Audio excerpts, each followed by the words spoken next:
स्वागत है आपका ईटी नाउ स्वदेश पर। मैं हूं आपके साथ पूजा त्रिपाठी और आप देख रहे हैं मिड कैप मसाला। और इस शो में हम बात करेंगे मिड कैप स्टॉक्स की, कहां पर एक्शन है, इसे एक एक करके समझेंगे। साथ ही उन स्टॉक्स में रणनीति क्या होनी चाहिए ये भी हम आपको बताएंगे। लेकिन सबसे पहले नजर डाल लेते हैं बाजार पर। इस बीच बाजार दायरे में कारोबार कर रहा है। पॉलिसी के बाद का जो एक्शन है वो सपाट ही देखने को मिल रहा है। 22,500 के पास है निफ्टी। बैंक निफ्टी में काफी अच्छी तेजी और अच्छी स्ट्रेंथ नजर आ रही है। 154 अंक ऊपर बैंक निफ्टी इस वक्त कारोबार कर रहा है दिन के ऊपरी स्तरों पर। तो हमने देखा कि ज़्यादा कुछ इम्पैक्ट नज़र नहीं आ रहा है आरबीआई पॉलिसी का। बाजार में सपाट है। इनफैक्ट पॉलिसी के बाद हमने और तेज़ी देखी बाजार में बढ़ती हुई। इस बीच अगर मिड कैप और स्मॉल कैप शेयरों की बात करें तो यहाँ पर भी अच्छी रिकवरी आई है। निचले स्तरों से मिड कैप इंडेक्स इस वक्त 223 अंक ऊपर कर रहा है कारोबार। आज के चढ़ने और गिरने वाले शेयरों की बात करें तो आज डिफेंसिव स्टॉक्स में अच्छी तेजी देखने को मिल रही है। और इसके अलावा एचडीएफसी बैंक आज लीड ले रहा है क्योंकि कोई नेगेटिव सरप्राइज नहीं आया आरबीआई पॉलिसी में। इस वजह से बैंक जो है वो इस तेजी को लीड कर रहे हैं और एचडीएफसी बैंक है ड्राइविंग सीट पर। दिन के ऊपरी स्तर पर इस वक्त कारोबार कर रहा है करीब 1.5% ऊपर। डॉक्टर रेड्डीज में करीब 1.5% की मजबूती। SBI life, Kotak Mahindra bank, Divi's lab में भी अच्छी मजबूती इस वक्त देखने को मिल रही है। वही निफ्टी में गिरने वाले शेयरों की बात करें तो कमजोरी है बीपीसीएल में। हिंडाल्को, ग्रासिम, बजाज फाइनेंस और बजाज ऑटो के स्टॉक्स आज कमजोरी के साथ कारोबार कर रहे हैं।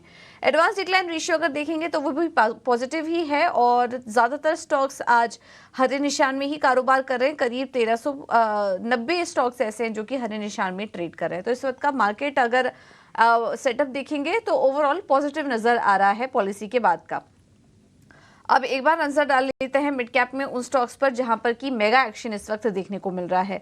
तो आज टॉप पर है आवास फाइनेंशियल्स। काफी शानदार बिजनेस अपडेट आज आए। डिसबर्समेंट में 20% की बढ़त, एयूएम में 22% की ग्रोथ आज देखने को मिली, जिसके बाद आवास फाइनेंशियल्स में हमने करीब 6 से 7% की मजबूती देखी है। उसके अलावा राशि पेरिफेरल्स का स्टॉक भी आज ऊपर है। बड़े ऑर्डर्स मिले जिससे कि आज स्टॉक में तेजी है। एनएमडीसी डेटा सेंटर से करीब 1500 करोड़ का ऑर्डर मिला कंपनी को। और इसके अलावा शीला फोन्स भी आज ऊपर है। मुआवजा मिलने से शेयर में उछाल। पिछले क्लेम के लिए 21 करोड़ का मुआवजा मिला, जिसके चलते यहाँ पर भी हम अच्छा एक्शन आज देख रहे हैं। चलिए अब शामिल करते हैं एक्सपर्ट को अपने साथ। और हमारे साथ इस वक्त अंशुल जैन जुड़ चुके हैं लक्ष्मी श्री इन्वेस्टमेंट से। Anshul ji, thank you so much ET now Swadesh को समय देने के लिए। लेकिन सबसे पहले आपसे जान लेते हैं अगले 3 घंटे का ट्रेड।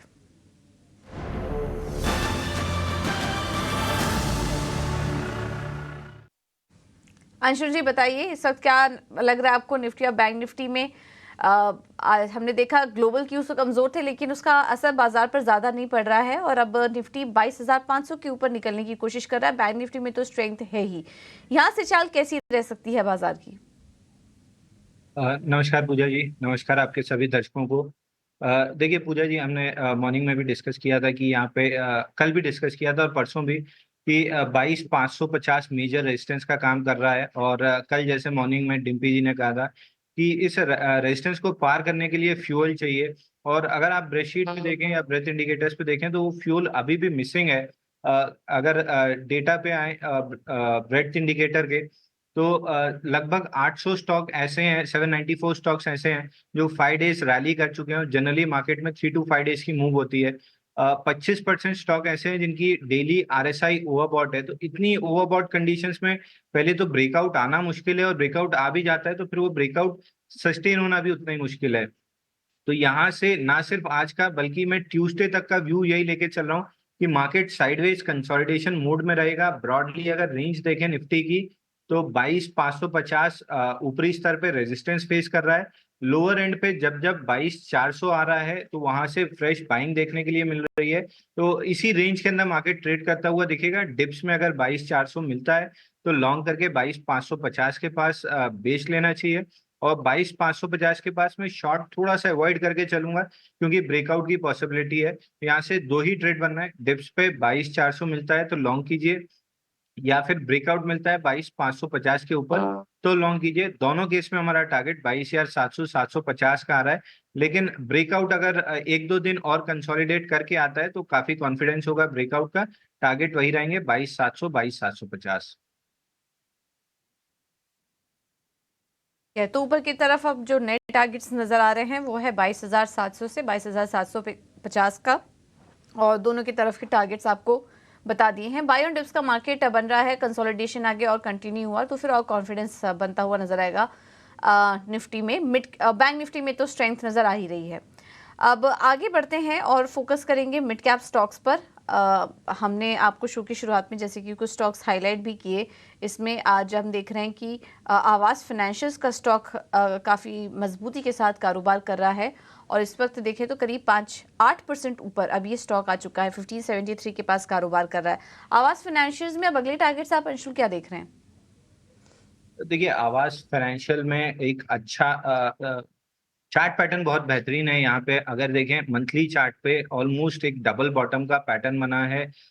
ये डबल बॉटम पैटर्न 8 महीने के अंदर बना है, और वीकली चार्ट पे देखें तो ऑलमोस्ट 48 वीक्स का ये breakout almost on the verge of breakout है। पहला पुल बैक आया है, जो इमीडिएट रेजिस्टेंस था 1499 इसके ऊपर सस्टेन कर रहा है। वीकली क्लोज अगर 1500 के ऊपर आ जाती है, जो कि एक्सपेक्टेड है कि आएगी, तो इसमें पहले नेकलाइन का टारगेट बनेगा 1800 रुपए, और 1800 रुपए के ऊपर ब्रेकआउट आता है तो इसमें फिर 2350 तक की रैली बनेगी। तो एकदम लो रिस्क एंट्री पॉइंट पे है। Pre-emptive by current market price से करना चाहिए। थोड़ा सा 1500 तक अगर डिप मिलता है तो ऐड करना चाहिए। पहला टारगेट 1800 का रहेगा, दूसरा टारगेट 2350 का रहेगा।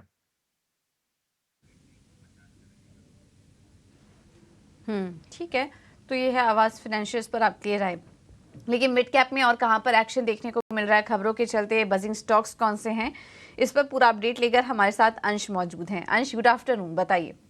Good afternoon. तो आज खबरों वाले शहरों में हमारे पास तीनों stocks actually Q4 business update वाले हैं, और सबसे पहले हम शुरुआत करेंगे मैक्रोटेक से।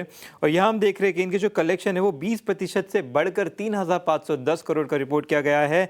प्री सेल्स के आंकड़े भी देखें तो यहाँ पे हमें 40% की बढ़त नजर आ रही है, जबकि नेट डेट घटकर 3,010 करोड़ का हो चुका है। इसके चलते स्टॉक में हल्की सी तेजी नजर आ रही है। साथ ही साथ पूर्वनकरा भी फोकस में है। इनके सेल्स कुछ 93% बढ़कर 1,950 करोड़ हो चुके हैं, और इसमें अगर ये FY24 का सालाना रिकॉर्ड सेल्स भी हो चुका है 90% का। इसके चलते स्टॉक प्राइस में भी 2 से 3% की तेजी नजर आ रही है। बैंक ऑफ महाराष्ट्र ने भी अपने आंकड़े शेयर किए हैं, और इनके डिपॉजिट्स करीबन 15 से 16% से बढ़े हैं। 2.7 लाख करोड़ का रिपोर्ट किया गया है, जबकि एडवांसेस देखें तो यहाँ पर भी 16% की बढ़त नजर आई है। अब बात करते हैं मिड कैप थीम स्टॉक्स की। यहाँ पे हमें केमिकल स्टॉक्स में काफी अच्छी तेजी नजर आ रही है। कैमलिन फाइन का अगर चार्ट देखें तो हॉरिजॉन्टल रेजिस्टेंस से ब्रेकआउट दे दिया है। टाटा केमिकल ने 6 सेशन की कंसोलिडेशन से ब्रेकआउट दिया है। जुबिलेंट इंडस्ट्री ने डबल बॉटम चार्ट पैटर्न से ब्रेकआउट दिया है। तो तीनों शहरों में अच्छे ब्रेकआउट्स नजर आ रहे हैं, और खरीदारी भी। कंस्ट्रक्शन स्टॉक्स में भी एक्चुअली अच्छा एक्शन देखने मिल रहा है। यहाँ पे हमें जेपी एसोसिएट, एनसीसी और महिंद्रा लाइफ स्पेस जैसे स्टॉक्स नजर आ रहे हैं, जिसमें से महिंद्रा लाइफ स्पेस ने रिकॉर्ड हाई का स्तर भी छुआ है। साथ ही साथ हॉरिजॉन्टल जोन से काफी अच्छा ब्रेकआउट देता हुआ नजर आ रहा है। मिड कैप गेनर्स की बात करें तो इस लिस्ट में हमें आईजीएल, टाटा केमिकल, एसजीवीएन और सुप्रीम इंडस्ट्री जैसे स्टॉक नजर आते हैं। जबकि मिड कैप लूजर्स की बात की जाए तो यहाँ पे हमें Dalmia Bharat, Vodafone Idea, Tata tech और सुजलॉन जैसे स्टॉक्स दिख रहे हैं। जी ठीक है, तो ये हैं आज के टॉप परफॉर्मर और लूजिंग स्टॉक्स अभी मिड कैप स्पेस में अंश आपको बता रहे थे। अंश, बहुत बहुत शुक्रिया आपका ये सारा अपडेट देने के लिए। इसमें एक बार बात कर लेते हैं केमिकल शेयरों में, और काफ़ी अच्छा चार्ट पैटर्न और ब्रेकआउट कुछ स्टॉक्स में दिखाई दे रहा है। टाटा केमिकल जैसे स्टॉक्स आज परफॉर्म कर रहे हैं। क्या व्यू बन रहा है आपका अंशुल जी, इन केमिकल शेयरों में कुछ पसंद आ रहा है आपको एंट्री लेने के लिए?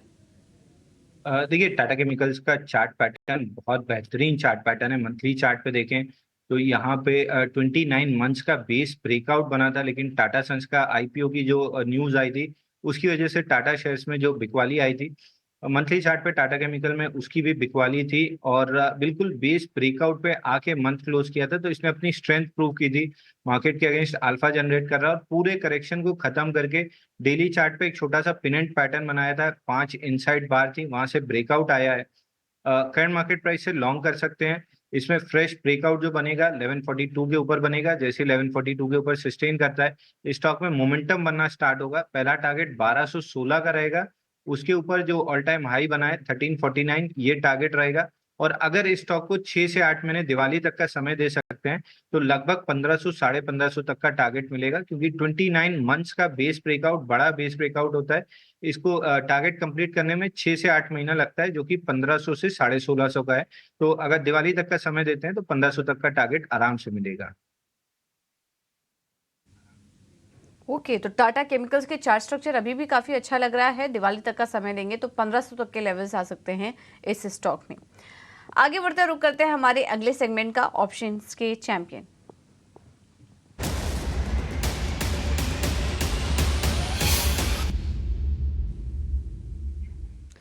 और ऑप्शन के चैंपियन बताने के लिए हमारे साथ एडलिटिक.इन के आदित्य अरोड़ा जुड़ चुके हैं। Aditya, good afternoon. बताइए कौन सा स्टॉक सुझाएंगे आज आप? Very good afternoon. देखिए, मुझे लगता है कि जितना भी कैपिटल इंटेंसिव इंफ्रास्ट्रक्चर साइड के स्टॉक्स हैं उधर एक आउट परफॉर्मेंस है। पिछली बार 2 सवाल पूछ लिए थे तो समय की कमी की वजह से आपने एक का ही जवाब दिया था। सर जिस तरह से जो क्या कहा दोबारा बताएंगे, मैं मिस कर गया। नहीं सर, मैंने सर जो अभी सवाल पूछने जा रहा हूँ पिछली पॉलिसी में भी पूछा था, लेकिन 2 सवाल पूछ लिए थे और समय की कमी थी तो आपने एक का ही जवाब दिया था।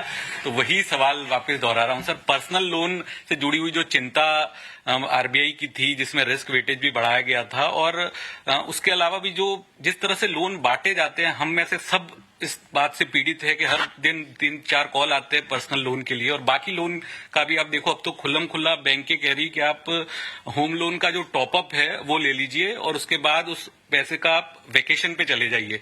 ये ओपनली हो रहा है। तो जो एंड यूज नहीं हो रहा है तो उसको लेकर कहीं ना कहीं रिजर्व बैंक चिंतित है। किस तरह के आपका मानना है? आई थिंक डीजी स्वामीनाथन, मैं आपसे अनुरोध करूंगा कि आप इसका रिप्लाई दे दें। हिंदी में अगर दे सकते हैं तो दे दो, इंग्लिश में भी बोल दीजिए। ठीक है।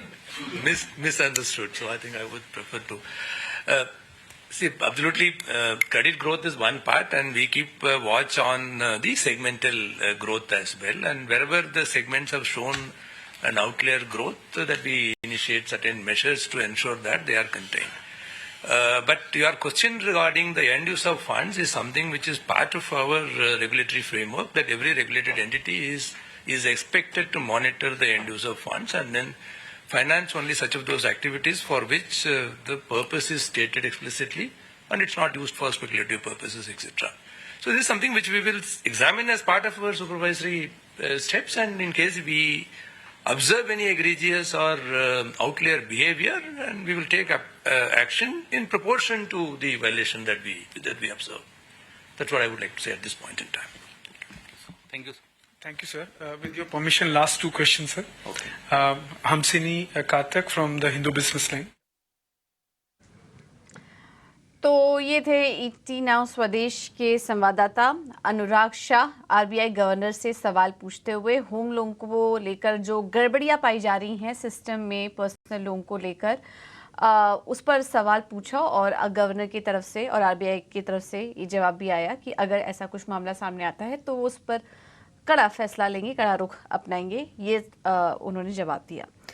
चलिए अब आगे बढ़ते हैं और हमारे साथ थोड़ी देर पहले आदित्य जुड़े थे, लेकिन बीच में उन्हें काटना पड़ा क्योंकि हम आरबीआई गवर्नर के साथ सवाल जवाब का सिलसिला चालू था। लेकिन उनकी जो रणनीति है वो है आपके सामने। गोदरेज प्रॉपर्टीज, आज रियल एस्टेट स्टॉक्स ऊपर भी हैं, गोदरेज प्रॉपर्टीज में 3% की तेजी है, तो यहाँ पर आप ऑप्शन खरीद के चल सकते हैं। और गोदरेज प्रॉपर्टीज में 2460 की कॉल खरीदे जो कि 99 के पास है, और उसके सामने आप 2520 की कॉल बेच दीजिए, वो 74 रुपए के पास है।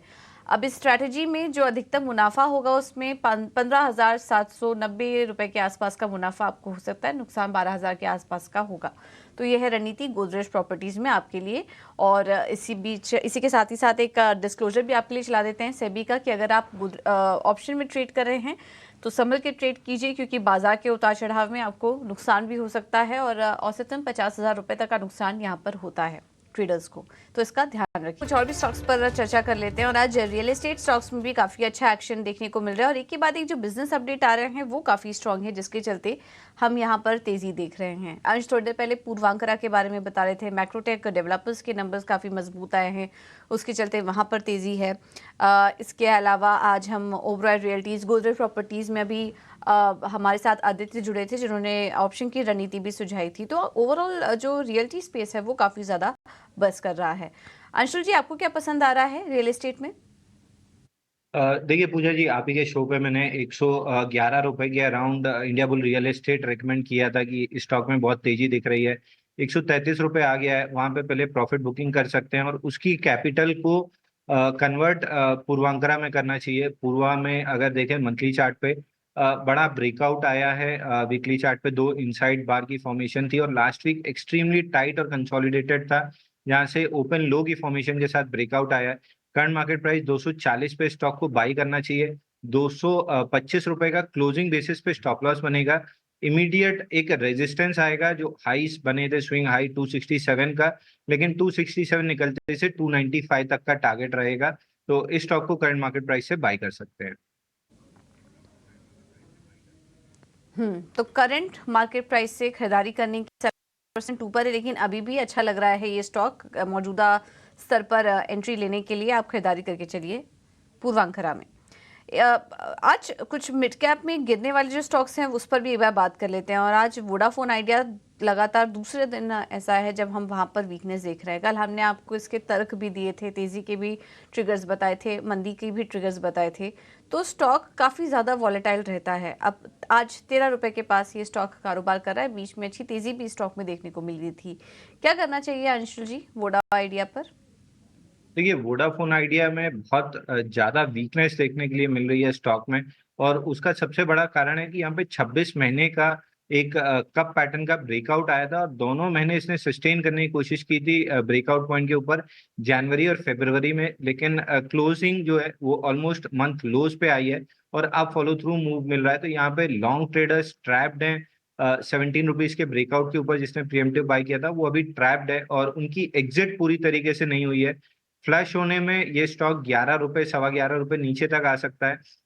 यहाँ से अगर शॉर्ट करना है तो शॉर्ट भी कर सकते हैं, लेकिन मैं ये कहूंगा कि स्टॉक को अवॉइड करके चलना चाहिए क्योंकि न्यूज भी इसमें फ्लो होती रहती है। बट अगर केवल चार्ट के बेसिस पे शॉर्ट करना है तो इसमें 14.25 का स्टॉप लॉस लगा के शॉर्ट कर सकते हैं। नीचे 11 रुपए तक का टारगेट मिलेगा और अगर आपके पास डिलीवरी है तो इमीडिएटली एग्जिट कर लेना चाहिए। ये 11 से 10 रुपए तक नीचे आ सकता है। ओके, तो ये है सलाह वुड आइडिया पर। अब अगर एग्जिट करना है तो कर लीजिए, वरना यहाँ से और ज़्यादा कमजोरी दिखाई दे रही है चार्ट्स पर। ये सलाह जो भी रिटेल निवेशक हैं जिनकी वुड आइडिया में होल्डिंग है, अपने लेवल्स का वेट कर रहे हैं, उनके लिए सलाह। अभी थोड़ा और करेक्शन आ सकता है स्टॉक में। अब आइए रुक करते हैं अगले सेगमेंट का, मिड कैप की महारथी।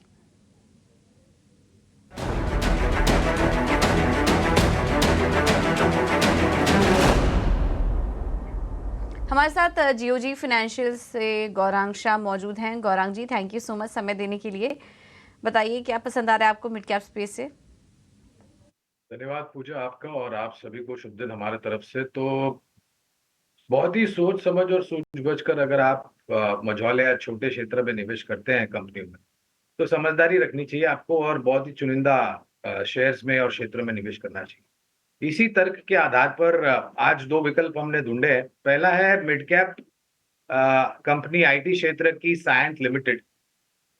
भिन्न विभिन्न प्रोडक्ट्स, प्लेटफॉर्म्स और सुविधाएं उपलब्ध कराती है सायंत लिमिटेड और निरंतर नतीजे तिमाही दर तिमाही, छमाही दर छमाही और साल दर साल जो नतीजे आते हैं पूजा, वो बहुत ही सकारात्मक आते हैं। आप इनके नतीजे की तुलना चाहे दिग्गज आईटी कंपनियों से कर लीजिए या फिर इसी क्षेत्र की कुछ बाकी अन्य मिड कैप कंपनियां हैं, तो उससे तुलना करेंगे तो बहुत अच्छे नतीजे दिख रहे हैं। और पिछले साल 1.5 साल में काफी बेहतर मुनाफा निवेशकों की पूंजी में इस कंपनी ने करके दिया है। हमारा अनुमान ये कहता है कि आने वाले खास करके ये जो चौथी तिमाही के नतीजे हम देखेंगे वो तो अच्छा आएंगे ही, लेकिन ये जो नया वित्तीय वर्ष शुरू हुआ है वहां पर भी अच्छे नतीजे आएंगे।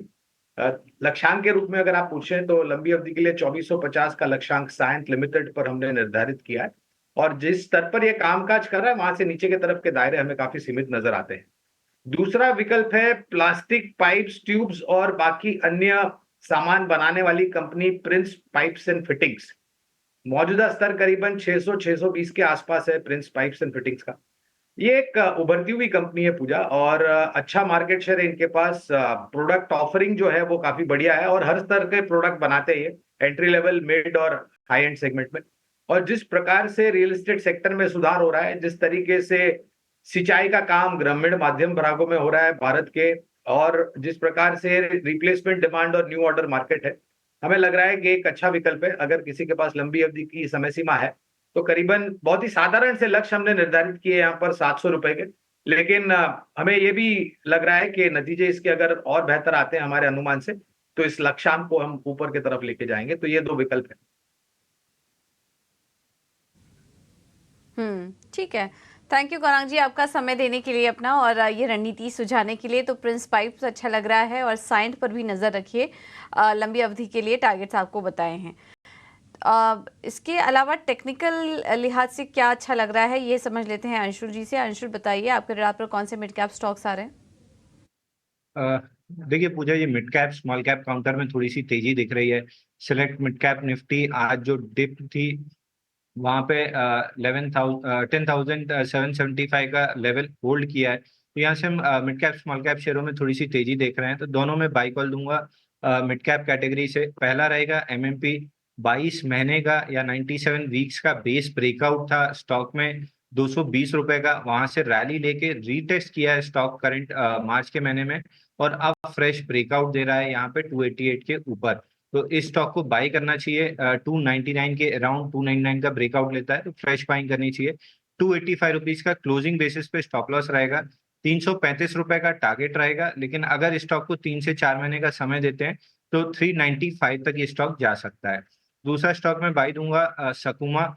27 रुपए का इसमें बेस ब्रेकआउट है, फ्रेश ब्रेकआउट है। 85 वीक्स का बेस बना था, ब्रेकआउट देने के बाद रीटेस्ट किया था मार्च के महीने में। करंट मंथ में फ्रेश ब्रेकआउट आ रहा है। 27 रुपए में बाई करना है। 25 रुपए का क्लोजिंग बेसिस पे स्टॉप लॉस लगाना है।